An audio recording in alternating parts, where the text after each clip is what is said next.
Je présente Francis Huster.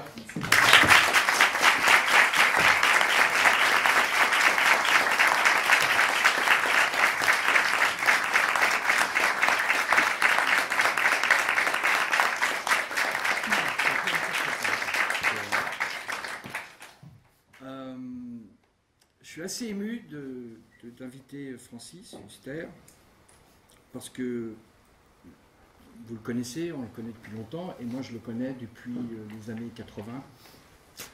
Quand j'étais tout jeune apprenti comédien, j'ai croisé son chemin, j'avais 4 mois de cours, à peu près 4 mois et demi de cours, et j'étais dans un endroit où les choses étaient difficiles pour moi à vivre. J'étais sans doute sur le point de tout abandonner. Parce que beaucoup de brutalité, parce que beaucoup de cruauté, parce que j'avais peur, je l'ai toujours, parce que je sentais que j'étais entouré par des gens qui savaient où ils allaient, d'où ils venaient et comment ils allaient s'y prendre, et que moi j'étais paumé dans tout ça. Et j'avais décidé par défi vis-à-vis de l'école dans laquelle j'étais, de présenter le conservatoire. Et j'ai passé donc mes scènes, et Francis était dans la salle, il était professeur, on va dire titulaire, il faisait des masterclass grandioses et magnifiques à répétition tous les mois.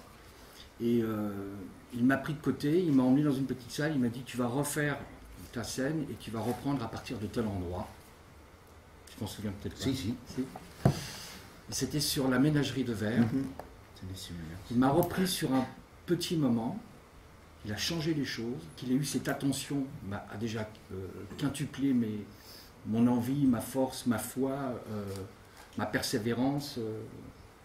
Ça a insufflé en moi un souffle qui a fait que j'ai exécuté la chose, j'espère, le mieux possible. En tout cas, ce qui est sûr, c'est que je suis rentré au Conservatoire national, et que si je suis là aujourd'hui, c'est parce que j'ai croisé sa route, et c'est pour ça que je vous demande de l'applaudir encore une fois. Commençons peut-être par l'aventure du Conservatoire. Comment tu as vécu cet apprentissage? Comment tu as vécu ces rencontres? En fait, je crois que au début de la décision qu'on prend pour devenir comédien, on ne sait pas du tout ce que c'est vraiment. Le métier de comédien, c'est un métier qui est en trois zones. Il y a le comédien de théâtre, c'est un peu comme l'armée de terre, la guerre quand on la fait en armée de terre. Ça veut dire qu'il y a une hiérarchie dans le théâtre absolument terrible. Tu ne peux pas monter les échelons d'un seul coup. Tu as des capitaines, des colonels, des généraux, tu as des adjudants-chefs. Et c'est tout un monde, c'est une armée théâtrale qui fait qu'à chaque fois, comme dans une armée, tu es emporté dans une guerre, tu ne sais pas combien de temps ça dure, c'est-à-dire tu ne sais pas si la pièce tu vas la jouer 30 fois ou si tu vas la jouer 2 ans ou 20 ans, comme ça m'est arrivé.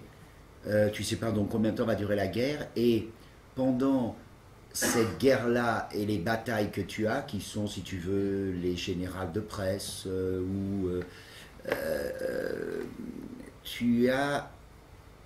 tu fais en tant que comédien quelque chose dont personne n'a idée, c'est-à-dire que tu restes seconde après seconde concentré parce que la moindre balle peut te tuer. Et ça veut dire que tu es comme dans une guerre, un soldat, quelle que soit ta hiérarchie, tu montes au fur et à mesure, tu deviens un acteur célèbre, tu deviens capitaine du théâtre, tu deviens général du théâtre, tu mets en scène, tu fais les plans de bataille, mais tu sais très bien que tu peux faire la bataille de trop, le guet-apens de trop, la bombe de trop, et que même au plus haut que tu sois, tu peux y laisser ta peau théâtrale, et puis personne ne veut de toi. Donc c'est un métier, le métier d'acteur de théâtre, qui est un métier qui a 50% de chance, c'est-à-dire tu es dans la bonne armée ou pas.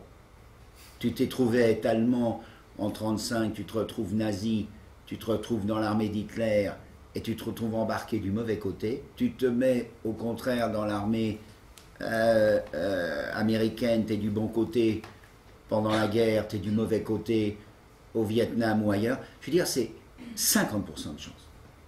Et cette décision d'être dans telle armée ou telle armée, elle ne dépend pas de toi. Comme dans l'armée. C'est pas les soldats, c'est pas les capitaines, c'est pas les généraux, c'est au-dessus. C'est des gens qui décident tout d'un coup que telle pièce se monte, que tout d'un coup c'est tel metteur en scène qui le fait, que ce projet-là on le laisse tomber, que celui-là il se met. Ça ne dépend pas de toi.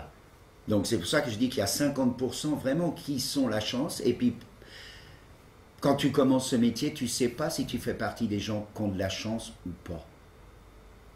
Il y a des gens dans ma vie théâtrale qui sont partis sur la même ligne que moi au départ. Jean-Luc Boutet, il est mort d'un cancer. Il avait toutes les chances, sauf celle-là. Bernard Giraudot, il est mort d'un cancer. Il avait toutes les chances, sauf ça. Jacques Villeray, il est mort de diabète. Il avait toutes les chances, sauf ça. Je peux en citer mes 20 qui sont restés sur le carreau. Il y en a d'autres, ils sont devenus des superstars du jour au lendemain. Valérie Caprisky, superstar, nomination, César, triomphe, boum, du jour au lendemain, c'est fini, plus personne n'en veut plus. On peut en citer 50. C'est pas parce que tout d'un coup ils étaient bons et tout d'un coup mauvais, non, c'est parce que la chance les a abandonnés. Et quand les acteurs prétendent, au théâtre, hein, je parle, que tout d'un coup, c'est eux qu'on choisit, c'est eux qu'on fait, ah moi j'ai fait les bons choix, c'est pas vrai, ça n'a rien à voir. Le film Les Intouchables, c'est Auteuil qui devait le tourner. C'est pas lui qui le tourne, c'est Cluzet. Point barre, c'est fini. Il a perdu 10 ans. Et l'autre, il a gagné 10 ans. Voilà.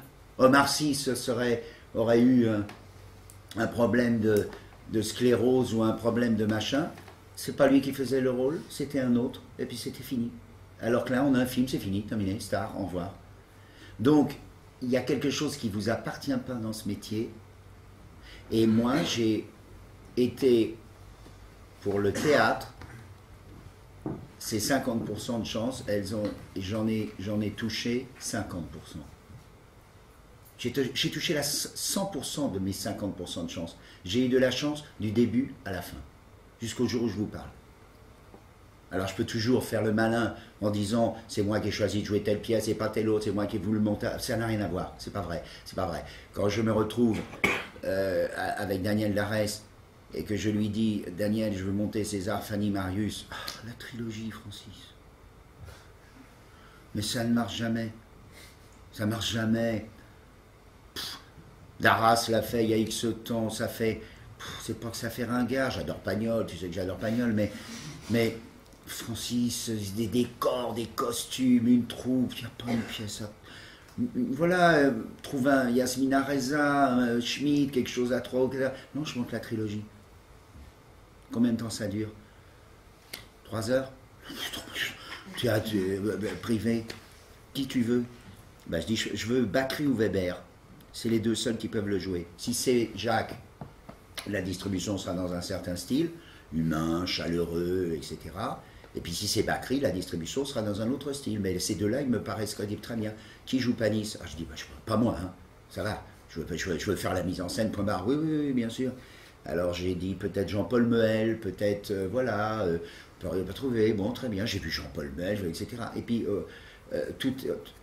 la femme de Daniel Darès, Elena Bossis, elle sautait sur les genoux de Rému quand elle était jeune. Et elle était presque au moment de mourir.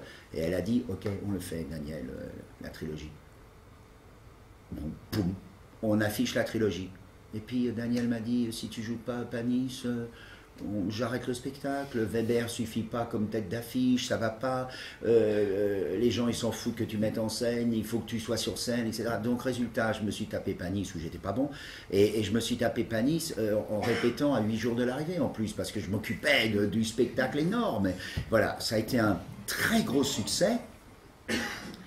Mais il y a eu la tournée, il y a eu tout. Mais c'est vrai que c'est pas grâce à moi que ça s'est fait. Et c'est pareil pour 50 000 choses dans la vie. Donc, pour vous, il faut vous dire que ceux d'entre vous qui peuvent faire une longue vie au théâtre, puisque moi, ça a commencé en 1966, donc ceux qui peuvent faire 50 ans de théâtre et de succès incroyable. J'ai fait des pièces, il y avait quand on a fait Lorenzaccio à la Comédie Française, 220 millions de téléspectateurs en direct. À une période le soir même. Où on ne montrait pas ce théâtre-là. Incroyable. Il existe en DVD d'ailleurs, ce Lorenzaccio,